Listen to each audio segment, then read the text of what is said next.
Okay, hi everybody. Welcome to the Working Mums Masterclass webinar, and the one that we're going to talk about tonight is adult relationships. Thank you to Chris from Pink Apple and the Amber Tree, who is our sponsor for this particular webinar as well.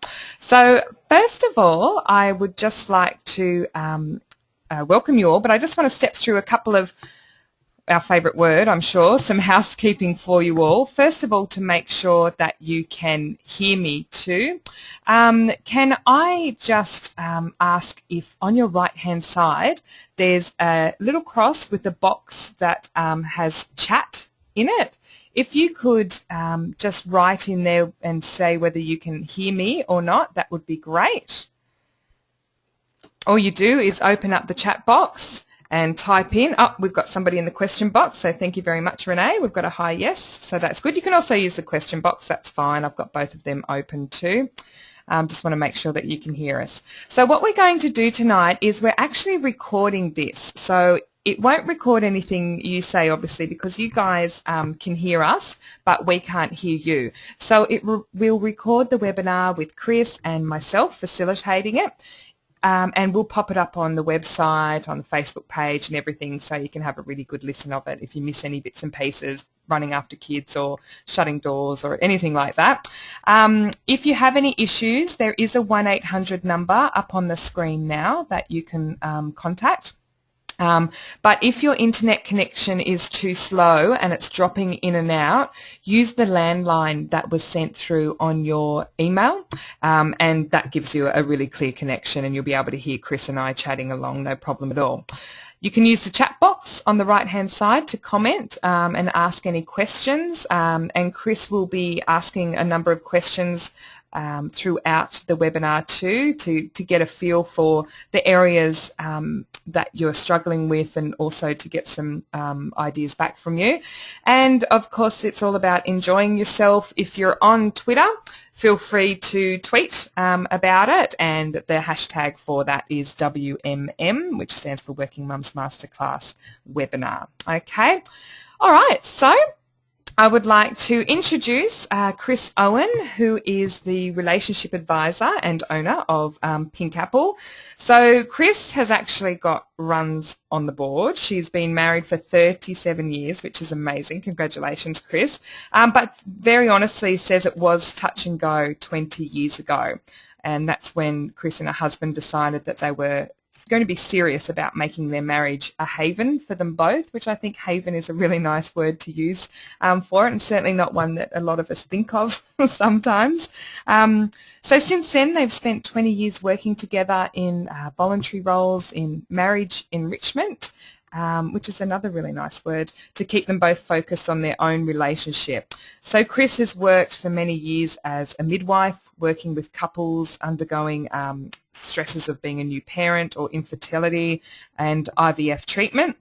And Chris's personal and obviously professional fascinations eventually collided, and now her studies in education, counselling, coaching now see Chris using those skills to help couples regain the zing in their relationships and put aside the destructive behaviour patterns that sometimes can lead to the relationship stresses and breakdowns that we've either been through or certainly heard about or been through with friends as well. So having started her own family of 3 adult sons, so she's now got 3 adult sons in their early 20s, she's now young enough, and I love that too, to enjoy an empty nest and delightful visits from her 2 young children, while also managing her business, Pink Apple, which you can find at www.pinkapple.com.au. So Chris, I would like to hand it over to you, and we'll go over to the first slide for you. Thank you, Penny. Just so we're making sure that we're all on the right call, let's be quite clear about what we're here for. This webinar is for working mums who sometimes, occasionally maybe, struggle with maintaining satisfying relationships with perhaps their partners or their parents or their siblings or their friends or their colleagues, any number of people. And it's for people who can see that they might need to make some changes to their relationships so that they can have more satisfaction. but it's not for those who believe they are perfect or who expect people around them to be perfect, because, you know, I'm sorry, I'm going to disappoint you there on that front. In fact, tonight we're a bit of a perfection-free zone.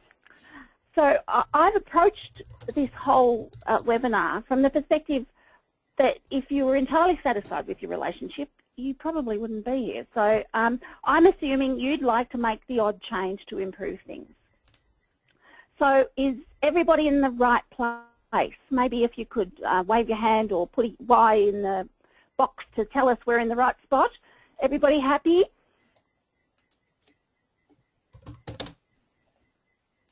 Are we getting little answers there, Penny?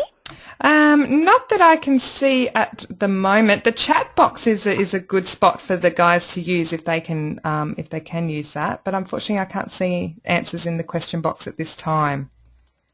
Okay. Yeah. Well, how about we just keep rolling? And let's have a look at this mind map that I've popped up on here. This was where I started when I started planning this. I really wanted you to get a sense of who and what is involved in kind of struggles with relationships, why we struggle, and also who we struggle with and how that kind of ends up manifesting itself. And then having kind of gone through all of that, the kind of, I guess, the logistics of it all, let's focus then on a bit of self-reflection and moving on so that we can move into some action and look at some various elements that might help us with action, and also some, lastly, some things to kind of be on the alert for, and I think I've called it tips from the battlefront. So that might help indeed to get us rolling along and, you know, use some of the things that I've learned in those hard-weathered 37 years of my marriage and lots of couples that I've worked with along the way. So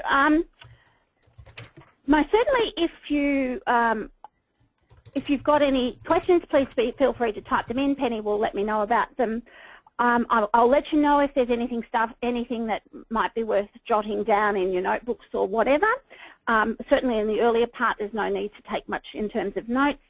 If I'm going to cover something later, I'll let you know about that as well. So, you know, feel free to kind of interrupt, whatever, all the better, because a bit of interaction goes really well on a webinar. And maybe, Penny, if some people do ask questions, maybe you could not share their names or something. Yeah, absolutely. I'll keep it confidential. That's fine.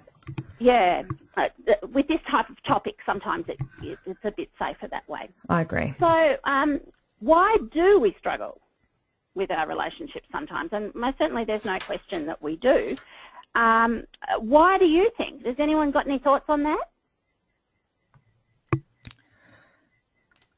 So I've put the question out on the question of why am I so bad at relationships? Why do I feel like I'm struggling? So feel free to answer that in the chat box underneath the question I've just posted, or in the question box as well. I know that time is definitely a thing for me, Chris. Certainly priorities as everything fills up. Yeah. We've got a couple coming up saying time. And essentially we're time poor. So time is that was the thing at the top of my list, and that's what I expected everybody would be saying. Is because look, you know, I have an empty nest, but I still struggle with finding the time to put into all of the relationships that I busily nurture all over the place. It's hard to then spread myself that thinly. Yep. Any other questions, Penny? Well, there's also responses, a mismatch of expectations, which is that expectations of perfection, and also energy levels. One of the guys has put in, that's a great comment there. Absolutely, yeah. And I think perhaps if you could move on to the next slide for me, Penny. Certainly being time poor is the classic one. We juggle, as women and mothers, we juggle multiple roles. There's the lover, there's the professional career woman, there's the mother, there's the domestic goddess, thanks to Nigella. There's the daughter, there's the sibling, there's the friend. It's just unending. And needless to say, we end up being exhausted and stressed. There's no question about what I would expect, that everybody listening to this is, you know, more often than not stressed and tired. And there's also those kind of mismatched expectations where things like where mum thinks you should call her every day. And funnily enough, you can't find the time to do that. I remember my mother used to do the martyred voice of, "Oh, so you are still on this earth, are you, dear? I was beginning to wonder." And it was like, thanks. You know, I'm juggling 3 kids. Bear with me here, you know. I don't need to talk to you every day. And, of course, there's other things like personality styles. You know, some of us, like my good self, are somewhat extroverted. Some of us are somewhat introverted. And the very thought of getting on the phone and talking to somebody may just be the last straw for them when they're tired and feeling, you know, like they could just do with some more sleep rather than anything else. Or, and some people are, you know, more focused on being organised than others who are focused on nurturing what is around them.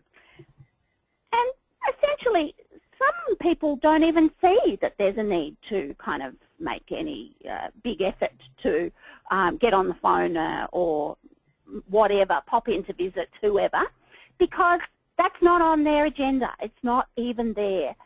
And then finally, there's things like love languages, which is something I will come to a little bit later. But it's love languages is about different ways of expressing love. So sometimes we don't register that somebody's actually making an effort, and they don't register when we're making an effort as well. But there's also some more subtle observations, that some more subtle reasons why we struggle.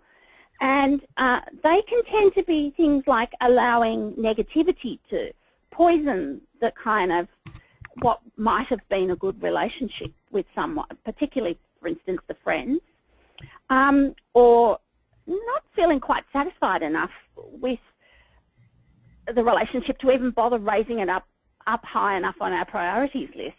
And, you know, who wants to face up to that little fact? And so, you know, really, in fact, maybe a friendship is running its course and we just don't want to know about it. And there's also different values. We can often have different values, and this is a really quite powerful and quite underestimated reason for breakdown in relationships of all kinds. For instance, I know the classic one, I have a couple who I've been working with recently, where for her, the relationships within her extended family are crucial. She would not dare to in any way restrain any behaviour within her extended family. And her husband finds that quite distressing, because for him, what's more important is the relationship between him and her. And she's prepared to make, you know, kind of allow the more important extended family relationships to intrude on that, and that's a cause of dissension between them. So, you know, values can really get in the way. And also, of course, there's also the way we would train to behave. Most families have a degree of dysfunction, and we can learn some pretty bad relationship habits that get passed down the tree very generously from our families. Like, I know a large family who boisterous, argumentative discussion around the dining table was perfectly normal. And when one of the guys brought his wife home, or his then new girlfriend, she was just overwhelmed, because it wasn't acceptable in her family to behave like that. And you know, it certainly can be quite distressing, quite overwhelming when, you know, people have different perspectives and different backgrounds from for how we all behave. Maybe we're just not tolerating things that are getting in the way of satisfying of our relationship. Tolerations are a funny thing. They're things that you're putting up with in your daily life, but they tend to kind of fly under the radar. They can be quite unconscious often. Things like, the kitchen bench, I don't know about you, but everybody comes into our house and kind of dumps at the end of the kitchen bench. There's always a dumping spot in everybody's house. The professional organisers tell me that. The kitchen bench that ends up being cluttered with papers, or the filing cabinet that's bursting at the seams, maybe the lounge room wall that needs painting and could have done with that 5 years ago, or maybe you're the good listener in the family and maybe everybody decides that you're the good spot to dump all the crap on, and so you kind of tolerate that because everybody knows that you're the good listening spot, but are you prepared to put up with that forever? And maybe it's just mum still telling you what to do after all these years, or being treated by colleagues as, okay, this is what I want you to do, go off and do it, and then being micromanaged and having somebody hanging over your shoulder. So these are all things that we tolerate. Can I just to kind of, in our minds, have to put up with them. Sorry, Chris, I just interrupt there. I've just put a note up there that tolerations for me changes depending on the sort of day I'm having, and some days I'll tolerate a lot, and then other days it'll be some tiny little thing that I can't tolerate. The last straw. Yeah, and it's like an accumulation of it all. Yes, and they drain your energy too. Have you noticed that when, if there's something that's annoying you, like, for instance, in my house, it's that kitchen bench with the crap that's sort of accumulating. Every time I walk past it, I'm, like, reminded of it. And, it kind of takes away some of what limited energy I have to kind of put into everything in my day. It diminishes that. And so then I'm kind of like, there's less to spare for all the things I want to achieve. And that's the problem with tolerations, is that they in fact kind of create a negative emotional energy that really does drain. And to some extent, at times, we don't kind of realise that what's happening is that we're letting people do to us, or not stopping people from doing things that are not acceptable. That's what tolerations are about, and they're a really important element to be considering in the whole spectrum of things. Other things that can happen are, low self-awareness. You can, like, I have a particularly intelligent friend of mine who, his children were the all-important, to the point where his nephew's wedding, it was more important that his children had a positive experience and sat with their cousins than that it was important that the bride and groom had things going the way they wanted. People kind of just go along unaware of how they're impacting on the world. And of course, also the boundaries. Like, we sometimes don't realise that we need to have quite clear boundaries, and while we might have them in our heads, we haven't told anybody else about where they are. So people jump the fence, stomp all over us, and are not particularly helpful to us in, and we kind of not quite sure how to say hang about, because we think it might be inappropriate to say hang about. And of course, there's important things like turning up as real. Maybe you feel the need to look like Superwoman even though you're not. There've been times when I've wanted to look like Superwoman and run around like a wet chook because I had 5 minutes till somebody turned up at my house to walk in on my absolutely disgusting mess. But I succeeded because I could whip through things. So it's all about gathering some really important skills to help us improve and move forward away from the damaging things that are dragging down our relationship skills. But what they all boil down to is the failed communication. So who is it that we have most trouble with? Anyone got any thoughts on who they have the most trouble with? So I've just put the question up in the chat box, who gives us the most trouble. So if you, ladies, if you could put in the question answer box or in the chat box examples of people who gives you the most trouble? I'm having actually trouble with friends, a couple of friends at the moment, Chris. It seems to be if I'm not having trouble with my partner, then I'm having trouble with a friend or with an in-law or anything. But friendships for me are a big one at the moment. There's been a lot of value clashes and changes and things like that. Because our values do change as we go along. Absolutely. We've got one of the girls has just agreed in relation to the friendships. So that might be an area that we can talk about. And it certainly seems to be that we've, in our earlier,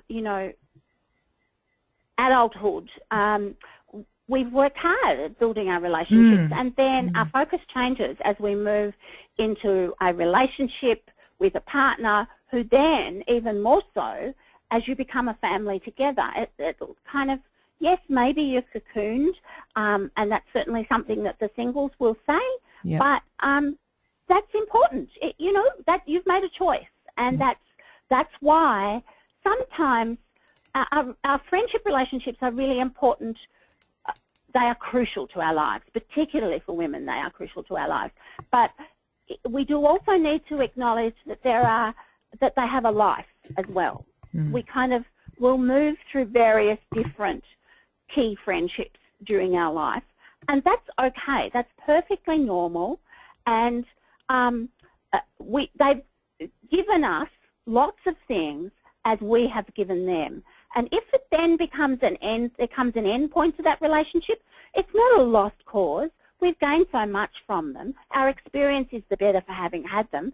But if we need to move on, or they need to move on, so be it. That's really good advice, actually. You feel a little less guilty about that. Yeah, exactly. Because we do tend to feel guilty about our girlfriend relationships, and the fact that it changes how we behave within those once we become mums. And perhaps if you could move on the slide, Penny. Yep, sure. We actually had, sorry, Chris, just to give you more of the answers in there, we actually had one of the girls mentioned relationship struggles with the mother, which you touched on earlier too, and also we mentioned the friendships changing, especially when parenting styles differ. That's such a good point. And also one of our mums has been very honest and said that she thinks it's actually more that she gives her husband trouble. Well, we'll cover a few bits on that too. Great. Thank you. The people who give us the most trouble are the people to whom that have the least disposable relationships. The people that have, if we were to lose them, they will provide us with the most painful of the consequences. So that's the life partnerships, the parents and the siblings that we, to some extent, are kind of tied to in more ways than just the obvious, well, we see each other or whatever. There's a lot of history that ties us as well. They're the ones that are hard to sack or to ditch, aren't they? I mean, yes, you can accept that a friendship finishes and has given us all that it was supposed to, but it's a little more difficult to do that when it's family. And the others that we might find a bit of a struggle are the ones where there's a lot of shoulds happening. For instance, the mum who thinks, well, mum's free this weekend. They're her grandchildren. She should be able to babysit for them. I don't see why she can't do it. Or the husband who thinks, well, she's working from home today. Why can't the tea be organised? Why do I have to cook it when I get home? Those kinds of things that are unspoken expectations. There's also that stuff about the values conflicts again, and there's also stuff around the power stuff. If you've had a relationship where there's been a disparity in power, for instance, maybe in a work situation that you've become friends, like a business superior has become a friend, and they're used to having a different power shape in your relationship, it can be quite tricky. There's a guy named Byrne who did all kinds of stuff about transactional analysis, and essentially what he talked about was what he defined as parents, children and adult states, which are a bit different from the actual roles. But it can be quite hard when a business superior, inferior, to use, objectionable terms, when you've had that setting, it's kind of like a parent-child relationship where the parent role the parent state has an authority that the child doesn't have. And to move that into an adult-to-adult relationship where you have equal footing, you have control over your emotions, where you can stand up for yourself, those kinds of things can be quite a difficult shift for some people. And of course, there's also the setting where you're really a little bit, it's hard to turn up and be real because in times gone by, perhaps your partner has been less than pleasant about you in public, or somehow or other it doesn't feel safe to be really real with your partner and be honest and excruciatingly honest, as I like to call it. So that can definitely present us with a trouble in maintaining the relationship. And there's also things like secrets, of course, which, secrets and lies are truly toxic to any relationship, and I don't probably need to go into that. And there's also the ones where there are still scars from previous conflicts, and every time there's another issue, it just whips the scab off the scar again, and you can't ever kind of move on from that place. So what do you do when you're in this struggle mode? What happens? What sorts of things do you find you tend to do when you're struggling with your relationships? It could be with anybody. It could be partner, mother, big sister, little brother, whatever. Are there things that you find you do? So I've just put the question up there, ladies, a question on how to struggle manifest. So as Chris asked, what do you actually do? How do you respond to that? So if you pop your response in the question box or in the chat box. I know, Chris, from my perspective that I certainly withdraw. I think I don't have time to deal with that at the moment, and why should I have to deal with it? Why don't they know that I'm feeling this way? Can't they tell that it's really annoying me? So I actually step away from the relationship, both physically and emotionally, and I think that's sort of to protect myself. And we've got one of the girls also responding saying detach myself and stepping away. So I think that's a common response. And very much, if you could move that slide on, please, Penny. Certainly. Very much it's about avoidance is a pretty common one, and like actually avoiding the topic. For instance, in our house, I know my husband in earlier times would, discussing money, because we always never had much in the early days. So if we had a discussion about money, it was always fraught. So they developed this pattern of just raising the topic was difficult for him because he knew I would be distressed by it. And even though we might need to discuss it, it was still a distressing topic. And certainly the other thing is withdrawing, like detaching, shutting down, not wanting to, don't go there. Is like the signs tattooed on your forehead. And there's also some degree of irresponsibility, laying blame on the other to justify your own behaviour. Simple things like sarcasm are actually, they're actually quite disrespectful of us. Nobody appreciates being the butt of somebody's sarcasm, or even the butt of somebody's contempt, which is even worse. There's also conflicts, where we kind of, I don't know about you, but there's been the odd fight in my world where the odd person has said the odd word about each other. And, name calling's not too much fun. Not that I would ever own up to being a bitch, ever, but, maybe I have it on occasions. And, things like, have you ever, Penny, I'm sure you will have, been to a dinner party where there's a couple who are clearly in conflict, and one or other of them has decided that they're going to point score on the partner in front of everybody else because the partner really can't kick back under those circumstances, And so the stories all come out that are really humiliating for that partner. Everybody just wants to crawl under the carpet and run away from what's going on, but you're stuck there. It's just awful. Chris, can I ask, while you are actually talking about conflict, is there such a thing as good conflict? Oh, absolutely. I don't think that there's any reason. Disagreement is perfectly normal because that's how we are. That, you know, if we weren't disagreeing, God, we'd be bloody boring.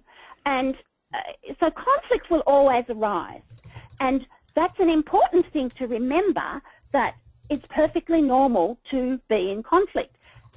Even if you're fighting, it's normal as long as you fight reasonably fair. If all your fights are nasty, then you've got a problem. But there's nothing wrong with having a conflict. It's just about what you do with it afterwards that's the important element that will shift how you are as a couple. If you deal with the conflict well, and if you work at healing the relationship afterwards, then that's probably a very good sign that your relationship has enduring qualities and a resilience that will see you through. Very important. There's some significant research by a guy named Gottman, who has done 30+ years of research into marriage relationships. And so there's a massive amount of evidence that he can draw on, and that's his strongest piece of evidence, that if you can heal the relationship after conflict, because conflict is perfectly acceptable and normal, then you're still on a pretty good wicket. Does that reassure anybody? Definitely. And of course, you know, in my box over there, you'll see the most common couple conflicts that I find are things. Money is definitely up there, the highest issue for conflict, and parenting comes a pretty close second. Different parenting styles, which are, of course, dictated by different family styles and all that kind of stuff. There's also a bit around the, you know, domestic chores, he does, she does, you know, that kind of stuff.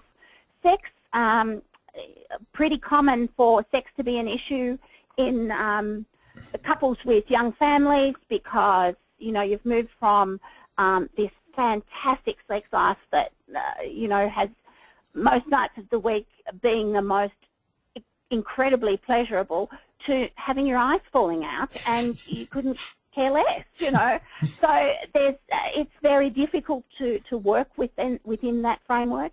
And the other thing that seems to be a bit of an issue, and you've already mentioned it a little, Penny, I'm not suggesting that your in-laws might be intrusive, but no, not at all. And in-laws can be an issue because, you know, parents will always continue to give advice. Unfortunately, I'm all too well aware of that. Up until her late 80s, my mother was still giving advice. Fortunately, I don't have that anymore, but I have been known to give the odd bit of advice myself and then realised I need to shut my face up. So I want you to know that if the conflicts that you have in your relationship are around those kinds of issues, oh God, are you so normal? You are just so very, very, very ordinary. So don't worry about it. These are the things that will inevitably arise in a relationship. So let's move on to another slide, Penny. Yep. And let's do a little bit of self-reflection. Oh, that looks nicer. And it's okay. Nobody's going to ask you to say anything here, so you're quite safe to kind of reflect away in peace and quiet. If you've got anything in your hands that you can put down, make sure you do, and maybe lean back in your chair. Take a couple of deep breaths, letting your belly do all the sucking in, deep down into your diaphragm, and sighing it out. And just have a listen to some questions. Now that you've grown up, how effective are those techniques you practiced and learned at home? Do you have any that are now past their use-by date? How much unconditional love and acceptance of human frailties and weakness do you bring to your relationships? How much of the real you shows up in your relationships? Is it shame or fear or something else that stops you from being real? Are there beliefs or expectations that you have that might be getting in the way of relationships? Are there some tolerations in your significant relationships? How does conflict play out? Is it the same in your life partnership as it is in other relationships? Try giving yourself a score out of 10 for some of these. So a score out of 10 for respectful communication. So no name calling, assertive rather than aggressive tone and attitude, and an ability to listen. Maybe a score out of 10. Or even a score out of 10 for fighting fair, not losing it, choosing to walk away if you're feeling out of control. Listening with an open heart. Maybe prepared to concede your position. And certainly no kitchen sinking where you dump everything from the past into the whole argument. Maybe there's a score out of 10 for your use of love languages, or the amount of effort you put into working at healing the relationship after the conflicts and being prompt about it as well. Is there a score out of 10 for exerting power passively by manipulating or even actively by being unrealistic in your demands? Is there a score out of 10 for keeping an attitude of superior knowledge or skills?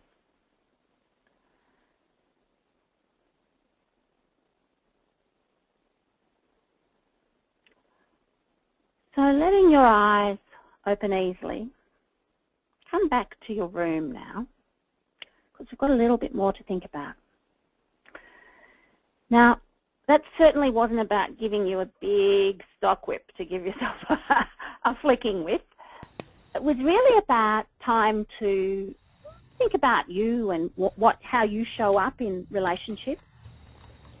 Because the important thing is that we're all flawed, no question about it. And part of being in a relationship of any kind, be it with your partner, your family, or whoever, it's accepting them just as they are, with all their flaws, not just despite them. So if you have a relationship that needs some changing, then you are the only one who can change it. You've got no say in what the other person does. But of course their choices might inform you as time goes on about what you should do. And the first thing you need to be aware of is what you have to own. And before change, there needs to be awareness, and we need to reflect to achieve that. So you have just taken that very first step, just sitting there listening. Don't need to have answered all of those questions, just had a couple pop out at you. What else then do you think could change? Apart from you, is there anything else that might need to change? Is there something that, so you don't have to take it all on?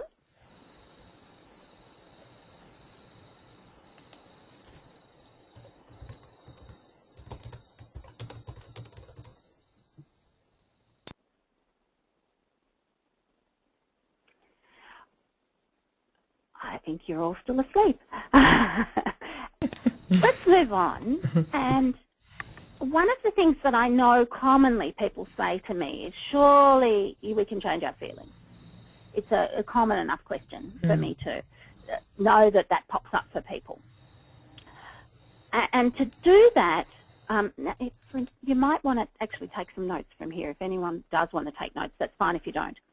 To do that, you probably need to be really clear about what feelings are. They're an internal emotional reaction to something or a person or an event. They're unique to you and no one can deny them because no one is you. They're entirely spontaneous. They are not under your control. But your reaction to the feeling can be managed. They are neither right nor wrong. They just are. Feelings are sacred in themselves. Behaviour is what you do with that feeling. It's what you can change. That's where the change can happen. And it's actually a choice. It mightn't feel like it in the nanosecond between you having a feeling and reacting to it, but you do actually have a choice in there. And it's driven by your needs and your assumptions and maybe what your parents have implanted in you in times gone by, maybe by beliefs that you've developed to protect yourself in times gone by that maybe aren't quite as necessary anymore. And it hasn't ever occurred to you to discard them.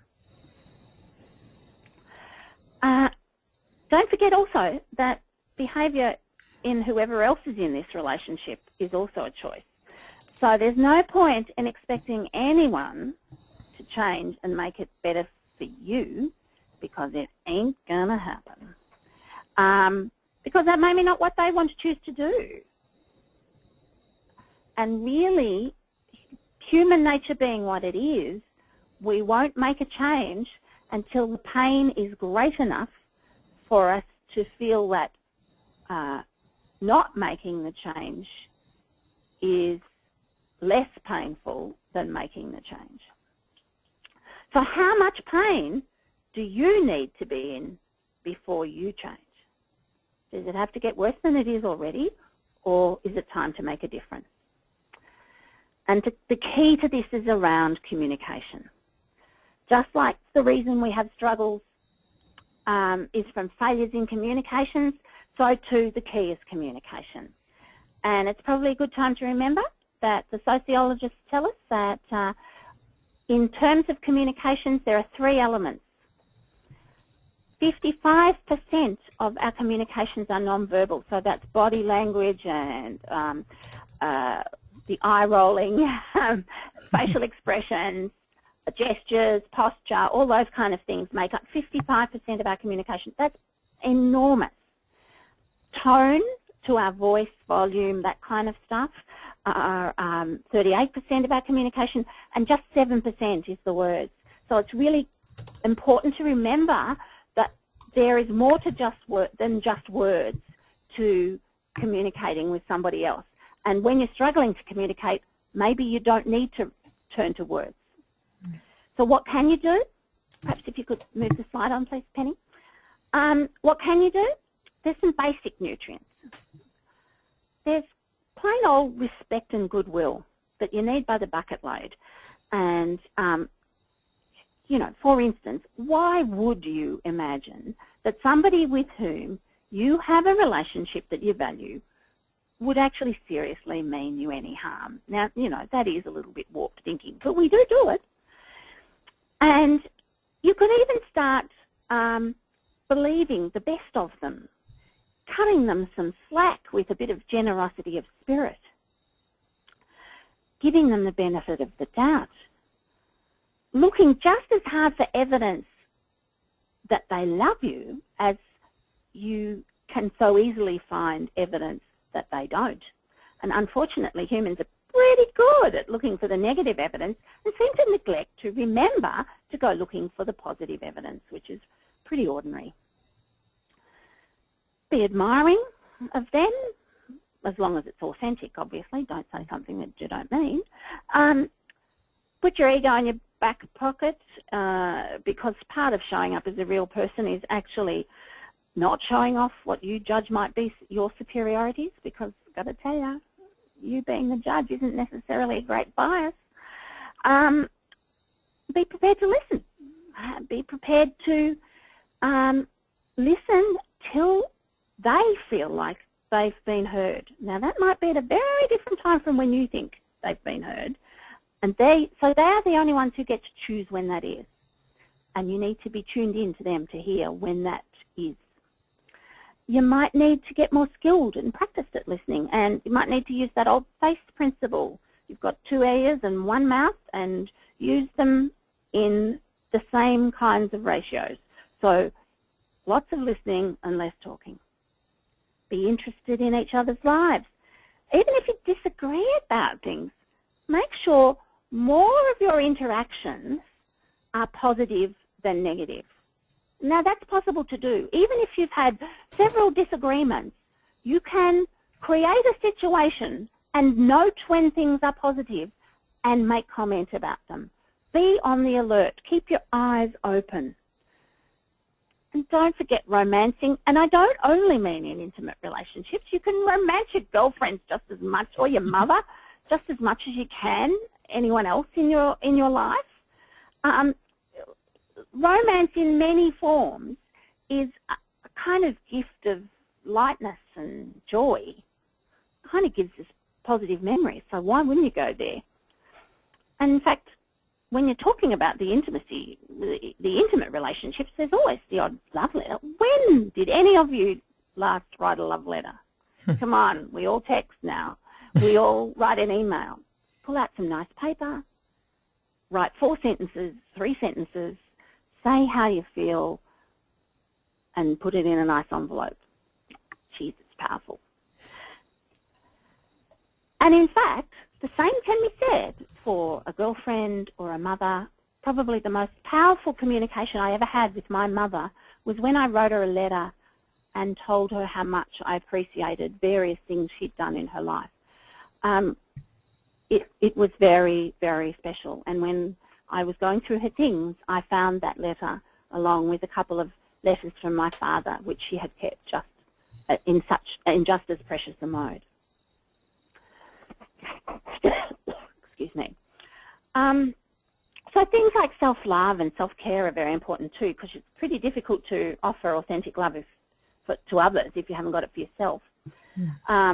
So maybe you need to do a little bit of self-development, maybe a few improvements on your communication or relationship skills that might help build into emotional intelligence. Be selfish. Take time to be selfish enough to look after you. And if you think you're a bit unlovable, try standing in front of the mirror every day and telling yourself out loud, I love you and you're beautiful. Now that's a challenge, but given enough days, it's amazing how much of a difference it starts to make. Look after your body. Feed it good food. Give it exercise and nice endorphins. Give it physical pleasure. Give it rest. Allow it to heal from injuries and illnesses. Give it joyous memories you can savour. Give it learning. Relax it with time out and pampering. Encourage it to be mindful so that it remains in the present, not looking back and regretting the past or galloping towards the future. In the present is a great place to be. Be kind to yourself in your talking. Say nice things about yourself. I used to say, if I drop something, oh, you stupid fool or whatever. It's one of those things I've really tried to prune my language, to check myself on those things and start using more positive language to myself. Check out your own values, establish what they are and see how they fit and align with others. Address the tolerations. Find some peace in spirituality that might be in nature or it might be in some religious beliefs. And of course, my favourite, love languages. Adore love languages. Maybe, is it possible for people to raise their hands, Penny? Yes, I think so. Yes, there's a yellow button for them to press. Yes, there is. On the bottom of the dashboard there's a yellow hand with a white background. So you can... So press that button if you've heard of the 5 love languages.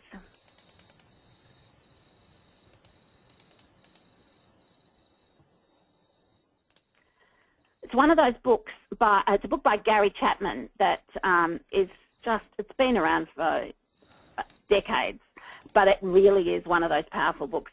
5 love languages that are that he describes are quality, and these are in no particular order. I can never remember it. I don't think there is an order to them. Quality time, where we spend time in perhaps deep and meaningful discussion or just in connection with somebody else. Physical touch, where, well, yes, it does include love making, but it also includes that connecting just by reaching out and touching somebody else. Words of affirmation and approval and praise. Acts of service. Now, for me, this isn't one of them, but, you know, my husband knows now that his father loved him, even though his father would never in a million years have said it, because his father used to mend his car. You know, the old bomb that he had as his first car. His father used to work on it and make it work, keep it going for him. It was an act of service. It was his way of expressing his love. And also receiving gifts. You know, there's certainly, for some people, if it doesn't come in the form of a gift, they don't know they're loved. And that's the whole point of love languages. It can be quite difficult to know that you're loved if you don't get that message in your love language. It fills our emotional love tank. That's the point of our love languages. Particularly important in times of crisis, because we're unable to find the energy to recognise when a message of love is coming to us in a different language. And so it's most important that it gets received with a laser-like clarity and directness. So it's most important that then we receive our messages of love in our own love language. And of course, we can use this in any relationship, our little children, our teenagers, our friends. Look around and it's amazing what you can discover. I could talk for hours about that, but I'm not going to. It's something I'm going to run a webinar on shortly, so I'll let you know if anyone's interested. Well, let us know for sure, because you obviously must have taught us something there. It was only one of the mums online had heard of love languages, so let us know when you are running that webinar, and you can well, we can all find out about it. I'll include in information. Yeah, definitely. Chris, just to give you the other thing you can do. Sorry, Chris, just to give you a quick time call as well, 7 minutes. So. Sorry, I was just slurping my water. Better than I slurp my wine, I suppose. So the other thing you can do is have a good talk with people. You know, there's times when you talk and there's times when you actually have to have a difficult conversation, and most of this stuff works both ways. Make sure it's not when your eyes are falling out of your head. Try and find some privacy. Maybe make it a peaceful environment, or the nature or whatever. Definitely not when anyone's in a highly emotive state. Preferably not by email or text or even phone if you can avoid it, because remember that 55%, you know, none of those are going to cover the key part of how we communicate. And you want a depth conversation, and particularly this applies for couple relationships, because this is a real strong intimacy builder. And when I say intimacy, I mean into me see. That's what intimacy is, getting to really know what's going on inside our partner. So, you know, a bit of curiosity, a bit of a listening stance, which kind of helps you to limit your defensiveness, and to imagine what it must be like for that other person to be walking in that kind of situation. So that means lots of questions, and make sure you're not assuming too much. Don't forget that we all have different interpretations and definitions of words. When I say happiness, it might mean something quite different from what you say, Penny, what you mean, Penny, when you're talking about happiness. So it's very important to have these, to be able to share these talks, but don't be discouraged if strong negative feelings come up too, because they're just as much, if they're shared honestly and explained with some responsibility and, person taking responsibility for their feelings and what they've done, then it's just as much of a gift of intimacy as any momentous, joyous moment. So be prepared for that. So I've got finally a few tips from the pros. Use open questions. Who, when, what, where, why, how. If the answer to the question is yes or no, then it's probably telling people that you're really not all that curious. You only want to know a limited amount of things. Mirroring. We all tend to naturally mirror each other's. If you watch somebody in a restaurant, a couple in a restaurant talking, they tend to mirror each other's activities. Look for the eyes. They are the windows to the soul, and that's what Into Me See is partly about. Do things like, nods, minimal sounds, yeses, that kind of stuff, which is really the way of telling somebody that we are listening and attentive.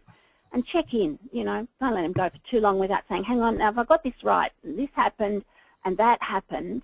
And I get the feeling that that really made you feel quite angry and upset. Is that is that how it was? Okay, all right. So if that's right, then go on. Now so you've connected with them. They know that not only are you listening, but you're really wanting to know more. Don't forget a few bits like, be a bit kind.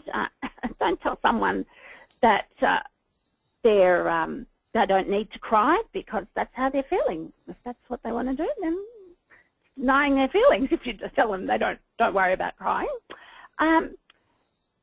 Really, there's lots to it. But if you think it's all a bit challenging, what I want you to do is to look back and think about times when you've made a difference in relationships, what you did, how much of a change it made, because incremental change is really fantastic, and that's all you're aiming for, tiny baby steps. And the past successes will help you to move forward. They'll motivate you, they'll prove to you that you can do things. Penny, could you move that last slide in, please? Certainly. Essentially, this is a bit of a review of the things that we've just gone over.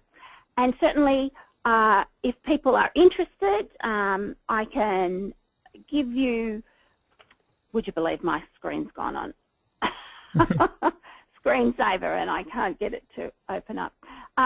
It's just a review of the various things we've talked about tonight. And if people are interested in finding out some more details, I'm going to put together a quick handout that Penny will put together and will send out tomorrow. So if there are particular things you'd like me to focus my information on, then please let us know, and we can pop it in the handout for you tomorrow. Books, resources, questions, whatever. Okay, so has anyone got any questions?